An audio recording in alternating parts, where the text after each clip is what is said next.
भैया डायरेक्ट हो रही है बात, फेस टू फेस। अंदर की खबर आई है कि पाकिस्तान ने रिक्वेस्ट की थी दोनों से कि आप डायरेक्ट बात कीजिए, वो ज्यादा बेहतर है और बेहतर सॉल्यूशन निकलेगा जो भी चीज होगी। तो दोनों अब डायरेक्ट बात कर रहे हैं, घंटा बीत चुका है और ये भी अच्छी खबर आ रही है कि अच्छी बात हो रही है। पाकिस्तान बीच में है लेकिन आमने सामने ईरान और अमेरिका हैं और बातचीत अच्छी चल रही है। अमेरिका अपनी औकात में रहकर बात कर रहा है, कोई फालतू की ड्रामेबाजी नहीं कर रहा है, पहली बात। और सबसे बड़ी मीटिंग ये 1979 के बाद हो रही है। 1979 के बाद ये पहली मीटिंग, यानी ईरान रेवोल्यूशन के बाद सबसे पहली और सबसे बड़ी मीटिंग हो रही है।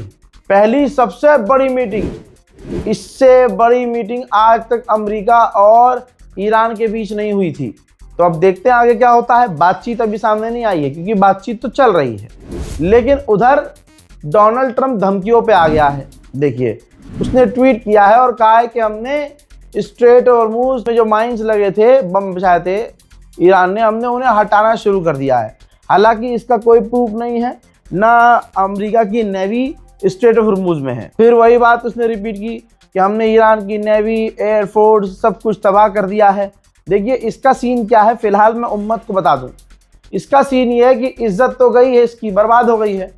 कुत्ते की तरह पीटा है, पाकिस्तान के सामने जाके रोया। शहबाज शरीफ से खुला इसने बोला है कि भाई मेरी बात करा दो, मीटिंग करा दो, डील करा दो, मामला ख़राब हो गया है। तब उसके बाद ये शहबाज शरीफ को पाकिस्तान को बीच में कूदना पड़ा है। अब इसकी सारी इज्जत खत्म हो चुकी है, तो भाई ये फड़फड़ा रहा है कि इज्जत बच जाए। तो ये अंदर ही अंदर कह रहा है भाई डील करा दो। अपने डेलीगेशन से कह रहा है डील करके आना और अच्छी डील करके आना। जो वो कहे मान लेना, चीज़ें खराब मत करना, हमें जंग नहीं करनी। ये कह के भेज रहा है अपनी डेलीगेशन को। और इधर जनता के बीच कह रहा है पब्लिक में, हमने ईरान की नेवी ख़त्म कर दी है, हमने ये कर दिया है, हमारी जीत हो गई है। तो आप समझ रहे हो ना, बोलने दो। अरे पिटाई हुई है बेचारी की। अब अमेरिका दावा भी कर रहा है। अब अमेरिका ने देखिए अमेरिका ने दावा किया है हमारी नेवी जो है स्ट्रेट ऑफ हॉर्मुज़ को क्रॉस की है, और ये इसलिए किया ताकि जो टैंकर रास्ते में फंसे हुए हैं उनको जो डर बैठा हुआ है उनका डर खत्म हो, क्योंकि रास्ते में माइन वाइन बिछी हुई है। हजरात, ईरान का कुछ और कहना है। ईरान ने कहा कि हमने अमेरिकी जहाजों को वार्निंग दी और आधे घंटे का ड्यूरेशन दिया। वार्निंग कहा कि भाई वार्निंग देते रहे, या फिर उस आधे घंटे के अंदर इतनी धमकी दे दी कि ये क्लियर ईरान ने कहा है कि उन्होंने यू टर्न ले लिया। अमेरिकी नेवी मुड़ गई। ठीक, अब अमेरिका कह रहा है कि हमारे नेवी ने क्रॉस किया। अगर अमेरिका कहता तो मैं मान जाता, ट्रम्प कह रहा है कि भाई हमारी नेवी ने क्रॉस किया। ईरान कह रहा है कि हमने धमकी दी, वार्निंग दी, ये मुड़ गया।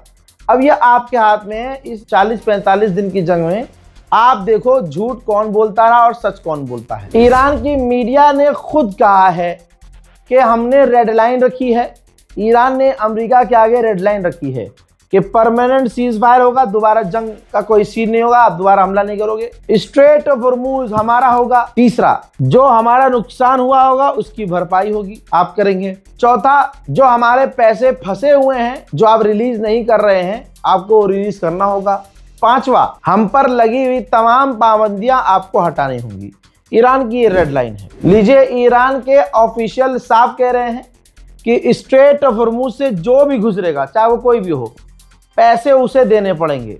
यही अब रूल होगा। अंध भक्तों की औकात दिखाने के लिए ये फुल स्क्रीन पर लगा रहा हूं। देखो अंध भक्तों, जिसकी तुम पूजा कर रहे थे, भगवान मान रहे थे, देखो ईरान ने कितना पेला है कि उनकी ही इंटेलिजेंस ने कहा है, अमेरिकी इंटेलिजेंस ने कहा है कि ईरान कमज़ोर पड़ा है, हारा नहीं है। कमज़ोर पड़ा है, हारा नहीं है। और ये अमेरिका की इंटेलिजेंस कह रही है।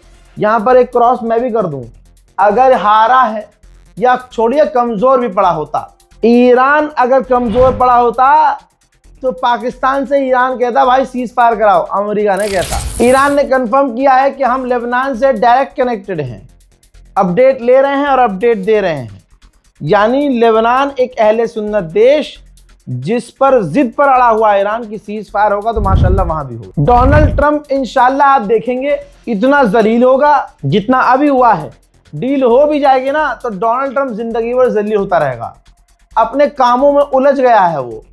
अपने घमंड में टूट गया है वो दोस्तों, क्योंकि इसने कहा था कि ईरान तेल के दाम बढ़ा नहीं पाएगा। आज तेल के दाम देख लीजिए। बीच में रूस ने चालाकी खेली, फर्टिलाइजर्स जो हैं एक्सपोर्ट करना बंद कर दिए। अमेरिका में किसानों को फर्टिलाइजर्स की कमी पड़ गई, दाम बहुत ज्यादा हो गए। अब उसको यानी डोनाल्ड ट्रंप को किसानों के लिए बोलना पड़ा कि मैं देख रहा हूं दुनिया भर में फर्टिलाइजर्स के दाम बढ़ रहे हैं, काफी दिक्कत और मुश्किल हो रही है हमारे किसानों को। हम ये एक्सेप्ट नहीं करते कि इतने दाम बढ़ गए। हम हर तरह से अपने किसानों के साथ हैं और हज़ार किसान हल लेकर इसके चूतड़ों में घुसाने को तैयार हैं कि साले खुद तूने जंग करवाई और तेरे हरामीपन की वजह से, दादागिरी की वजह से सारी दुनिया में, आपको पता भी नहीं है, किसान खतरनाक लेवल पर अमेरिका में इससे नाराज हैं। वक्त के यजीद, कुछ मुसलमानों का पसंदीदा मोहम्मद बिन सलमान, उसने फ्रांस के राष्ट्रपति इमानुएल मैक्रोन से फोन पर बात की है। हजरात, यूएई और सऊदी अरब के बीच है दूरी है, वो तो ईरान का शुक्रिया अदा करना चाहिए कि ईरान ने इतना पीटा कि उस वक्त एक रहे। जैसे मोदी सरकार मुसलमानों को इतना सही मतलब पीट के रखती थी, अभी भी माशाल्लाह कि मुसलमान कभी शिया सुन्नी नहीं किया जब से मोदी जी आए हैं। और मैं तो फुल सपोर्ट में मोदी जी के अब कि भाई अगले आदमी ने कम से कम मुसलमानों को एक करके रखा था। इस 42 दिन की जंग में कुछ सुन्नी, नकली सुन्नी दाढ़ी वालों ने, टोपी वालों ने चंद व्यूज़ और लाइक के चक्कर में, और जो उनकी अम्मा जो गलत काम की थी जिसके से वो पैदा हुए और यहाँ मुल्ला जी बन गए, अल्लाह जाने क्या उनके दिल में है, क्या दिमाग में है, उन्होंने खूब शिया सुन्नी किया भारत में, खूब किया भाई। और जो मतलब किसी, अब मैंने ये भी देखा, जो खिलाफ बोल रहा है रज़ाग्राफी के, जो खिलाफ बोल रहा है ईरान के, जो खिलाफ बोल रहा है यूनिटी के, उनके अकाउंट्स भाई 3000 फॉलोवर इंस्टाग्राम पर, 2000 फॉलोवर, 500 फॉलोवर, 10,000, 12,000 फॉलोवर, 15-20,000 फॉलोवर। बस भाई ऐसे लोग यही सब काम कर रहे थे। और क्यों कर रहे थे पता है? सिर्फ लाइक और व्यूज आ जाएं। पहला, आपने रज़ाग्राफी को इतना देखा कि रज़ाग्राफी ट्रेंड में रहा। 45 दिन कोई ट्रेंड में रह सकता है क्या? आपकी मोहब्बत की वजह से 45-42 दिन रज़ाग्राफी ट्रेंड पे रहा। मुल्ले ने सोचा कि भाई साहब रज़ाग्राफी चल रहा है, कुछ भी इल्ज़ाम लगा दो, कुछ भी इल्ज़ाम लगा दो और बोल दो कि भाई तूने तो सहाबा कराम के खिलाफ बोल दिया। नौजुबिल्ला नौजुबिल्ला नौजुबिल्ला। मतलब अगर मैंने किसी भगौड़े की बात करी तो ये समझ गया कि जिसको ये मानता है, पता नहीं किसको मानता है, ये जानता है उसे कि वो भागा था। और अल्लाह मेरी तौबा, उनकी मेंटालिटी देखो, भगौड़े को ये सहाबी मान रहे हैं।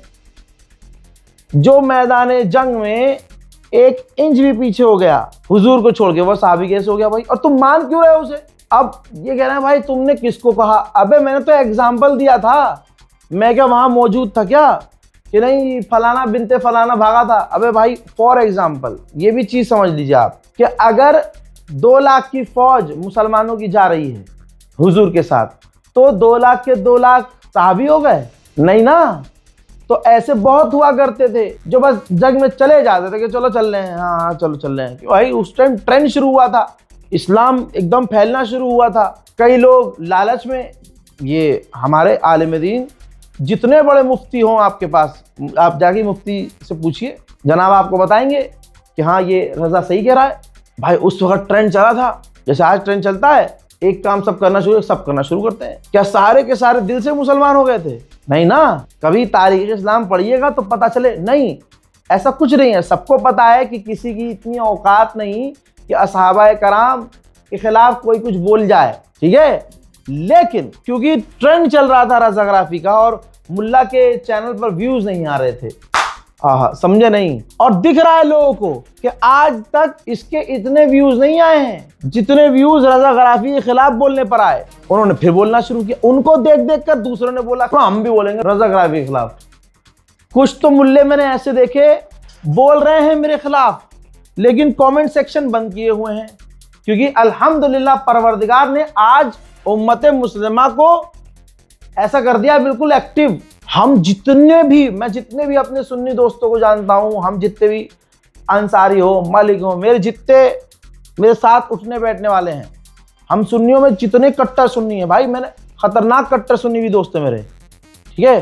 तो हमारा ग्रुप जो है उसमें जितने भी सुन्नी हैं हम में से जो खतरनाक से खतरनाक कट्टर सुन्नी है ना भाई, बिल्कुल एकदम समझ लिया सिर्फ दीन की बात करता है, वो भी कह रहा है भाई रजा भाई तूने तो बात बिल्कुल सही की है, कोई गलत बात है ही नहीं। ये तो जबरदस्ती व्यूज के चक्कर में। तो ऐसे भी फट्टू लोग कि पता है कमेंट सेक्शन में उम्मत आकर नंगा करेगी हमें, लेकिन व्यूज के लिए, व्यूज सिर्फ व्यूज आना चाहिए, हमारे फॉलोवर बढ़ने चाहिए, उन्होंने किया। अब यही चीज तो आज के नौजवानों को समझनी है कि आज तक हमें बांट के ऐसे ही तो रखा गया कि भाई उनसे दूर रहो वो काफिर हैं, उनसे दूर रहो काफिर हैं, उनसे दूर रहो वो काफिर हैं। हाँ, इन गंदी माओं से पैदा हुए इनकी सोच ये है कि इजराइल अमेरिका काफिर नहीं है, नेतन्याहू इनका मामू है और डोनाल्ड ट्रंप अंधभक्त तो फालतू में बदनाम है भाई। अंधभक्तों से ज्यादा गंदे तो हम मुसलमानों में लोग हैं, क्योंकि भाई वो तो गैर मजहब के हैं, ऑब्वियसली उनका लाइफस्टाइल, उनकी मेंटालिटी, उनके नेता सब अलग होंगे। यहां देखो जो ला इलाहा इल्लल्लाह की बात कर रहा है, जो कुरान की बात कर रहा है, जो कह रहा है सब एक हो जाओ, उसके खिलाफ 4-5 लोग इसलिए बोल रहे हैं क्योंकि उनके व्यूज चाहिए, और जो बात बोली नहीं है वो मुंह में डाला जा रहा है। और आज मतलब लोग जाग रहे हैं, समझ रहे हैं, तो कमेंट सेक्शन ऑफ कर दिया क्योंकि गालियां पड़ रही हैं। अगर कोई आके बोलेगा कितनी गालियां डिलीट करेगा भाई, तो comment section of, comment delete कर रहा भाई साहब। तो जिन्होंने सपोर्ट किया उनके कमेंट लाइक और उनके पिन, बाकी जो कमेंट आ रहा है बंदा मुल्ला जी डिलीट ही करे जा रहे हैं। तो ऐसे लोगों को जवाब देना जरूरी है। तमाम सुन्नी शियाओं को छोड़ दो, हम तो उन्हें सारी जिंदगी गाली बकते रहे, लेकिन अब हम सारे सुन्नियों को ये सोचना चाहिए कि ये कौन है कि जो भाई दीन की बात करने पर, कौम की बात करने पर, उम्मत को एक करने पर, अब देखो इनकी नजर में रूबी का लियाकत सही है। इन हराम के जनों से पूछो कि भाई वो शलवारबाज, तू ये बता रजा गराफी के लिए तूने तुरंत बोल दिया क्योंकि वो उम्मत की बात करता है, तो तूने खिलाफ बोल दिया। तेरी अच्छी माँ थी तो तेरे चूतड़ों में इतना दम क्यों नहीं कि रूबी का लियाकत के खिलाफ कुछ बोल के दिखा दे? क्योंकि पता है ना जब नेशनल मैटर पे बोलेंगे मुल्ला जी तो दाढ़ी पकड़कर जेल में डाल दिए जाएंगे और चूतड़ों पे लट ज्यादा बजाएंगे, पुलिस आएगी, मारेगी भी ज्यादा, घसीटेगी भी ज्यादा। और मेरी लीगल टीम है पिछले 15 दिन से कह रही है कि सारी जानकारी है हमारे पास, सारे प्रूफ हैं, कर देते हैं, कोर्ट में घसीटते हैं, ये कर देते हैं, वो सारे रास्ते हैं। ये तो मेरा बड़ा दिल है, अभी भी मैं गधों की तरह से उम्मत कर रहा हूँ, या रहंदे हैं तो मुसलमान ही, मैं उनको मुसलमान कह रहा हूँ और वो लगे पड़े नफरत फैलाने में। ये इसलिए बता रहा हूं, फर्क नहीं पड़ता 4 लोग क्या कहते हैं, मुझे फर्क नहीं पड़ता, लेकिन मैं दिखा रहा हूं कि 4 लोग भी बोल किस हालत में रहे हैं। जिस इंसान ने 52 केस झेले, 52 किसके लिए? शिया के लिए ना, किसके लिए? सुन्नी के लिए ना, किसके लिए? फिर किसके लिए? उम्मत के लिए। अरे जिस पर इल्जाम लगा रहे हो मजार अगर तोड़ दी जाती है हिंदुस्तान में कहीं, तो उस मजार के लिए बोलने वाला मैं होता हूं, मैं बोलता हूं, दुनिया गवाह है कि भाई ये मजार तोड़ी है और मोदी सरकार ऐसे कर रही है, वैसे कर रही है, मैं खुल के बोलता हूं। मुसलमान को कहीं मारा जाता है, अब इन्होंने क्या माहौल बनाया है, मुल्ले ने, इस सुअर की नस्ल ने, कुछ है सुअर की नस्ल, वो मेरे खिलाफ बोलकर वो ये दिमाग में डाल रहे हैं मेरे कि आज से जब तू खबर बनाया कर, मैं खबर बनाऊं तो किसी अगर मुसलमान की, मुल्ला जी की मॉब लिंचिंग हो तो पहले मैं ये चेक करूं कि ये शिया है कि सुन्नी है, तब मैं अपने हिसाब से बोलूं खबर में। अगर वो शिया निकल जाए तो ना बोलूं। ऐसे लोग कौम को तोड़ते हैं, ये आपकी जिम्मेदारी है कि आप उन्हें तोड़ें। यूएई और सऊदी अरब के बीच ऐसे है, एक बार फिर से उसकी झलक आ रही है। भाई यूएई ने पाकिस्तान से कहा कि हमारा जो पैसा है $2 बिलियन वो लौटाओ। पाकिस्तान पर इतना प्रेशर बनाया कि बेचारा पाकिस्तान बोला ठीक है जी दे देंगे, चाहे जैसे मर्जी दें। अब जब पाकिस्तान सऊदी अरब और कतर का दोस्त है तो सऊदी अरब और कतर यही तो दोस्ती होती है, मदद के लिए आएंगे। तो सऊदी अरब और कतर ने $5 बिलियन पाकिस्तान को मदद के तौर पर देने का फैसला किया है कि भैया तुम अपने आप को ठीक भी कर लो, तुम्हारे यहाँ महंगाई हो रही है उसको बैलेंस कर लो, और जो यूएई दबाव डाल रहा है तुम पर, मुंह पे मारो पैसा उनके। और सऊदी और कतर ने मदद इसलिए की है पाकिस्तान की क्योंकि सऊदी का रिश्ता यूएई से खराब है। यूएई इजराइल के अंदाज में इजराइल के इशारे पर काम कर रहा है, सऊदी गवर्नमेंट ने खुद कहा था। तो ये काम अच्छा हो गया पाकिस्तान के लिए कि भैया पैसा मिल गया। अब उसमें से 5 बिलियन डॉलर आ रहा है, 2 बिलियन डॉलर दे देगा, वापस मुंह मार देगा, 3 बिलियन डॉलर अपने मुल्क में लगाएगा। तो इस तरह से दोस्त होने चाहिए। लीजिए, स्ट्रेट ऑफ हॉर्मूज के बारे में मेरे फैंस पूछते रहते हैं कि भाई स्ट्रेट ऑफ हॉर्मूज का क्या हाल है। ये देखिए, स्ट्रेट ऑफ हॉर्मूज में लंबी कतार आज भी लगी हुई है। जो गुलाबी सुअर ने कहा कि हमने रास्ता दिया, रास्ता बनाया, हमने लोगों को निकलने दिया और वहां से टैंकर, सब झूठ है। टैंकर अभी फंसे हुए हैं। अपडेट आपको बता दूं, अब वो बातचीत की, पहले 2 घंटे बात हुई, डायरेक्ट बातचीत हुई, फिर ब्रेक हुआ 2 घंटे के बाद, फिर अब दोबारा बातचीत शुरू हुई है। आयरलैंड में अमेरिका आतंक मचाने के लिए जहाज भेजा, हथियार भरकर, हरकुलिस जहाज है, आप अपनी आंखों से देख सकते हैं। पता नहीं कैसे एक व्यक्ति उसमें घुस गया, हरकुलिस जहाज में, आयरलैंड का ही कोई व्यक्ति है, और एयरपोर्ट में घुस के जहाज में घुस हथौड़ा लेके चला गया भाई, और हथियार और जहाज को डिस्ट्रॉय करने लगा। पूरी दुनिया इस कदर अब अमेरिका से नफरत कर रही है माशाल्लाह। बहरहाल बाद में उस व्यक्ति को गिरफ्तार कर लिया गया। मोहतरम हजरात, फिलहाल के अपडेट में इतना। इस रिपोर्ट को शेयर कीजिए, दुआओं में याद रखिए। जय हिंद।